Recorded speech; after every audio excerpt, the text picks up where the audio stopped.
পুরনো স্কুল ঘর আর বটগাছের কিছু অজানা রহস্য দেখাবো এই ভিডিওতে। চলুন দেরি না করে দেখে আসি। গ্রামের শেষ প্রান্তে দাঁড়িয়েছে একটি পরিত্যক্ত স্কুল ঘর। তার পাশেই শত বছরের পুরনো একটি বিশাল ভয়ঙ্কর বটগাছ। কেউই জানে না এটি কত বছর ধরে দাঁড়িয়ে আছে।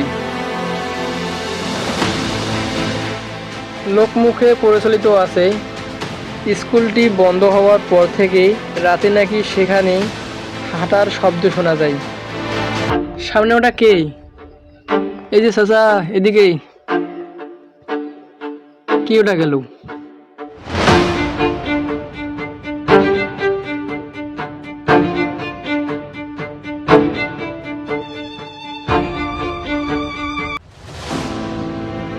বাতাস না থাকলেও ভয়ঙ্কর বটগাছের ঝুড়ি দুলতে দেখা যায়, এমনও দাবি করেন কেউ কেউ।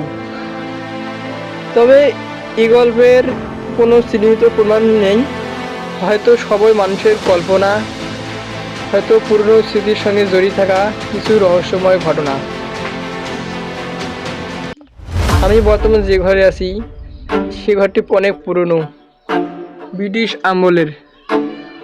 সেখানে অনেক লোক পড়াশোনা করার পর এখানে এমন কি জানি ঘটনা হয়ে গেছে, সে তখন থেকেই আর এই তালাবদ্ধই আছে। সেখানে স্কুল ঘরকে এমন অবস্থা হয়েছে এখন পর্যন্ত ওখানে কেউ যাইতে পারেনি। কারণ আপনারা মনে করছেন যে আমি কিভাবে ওখানে গেছি। আমি ভয় করে ওখানে গেছি এই ভিডিও করার জন্য। দেখুন আপনারা নিজেই কত ভয়ঙ্কর জায়গাটা।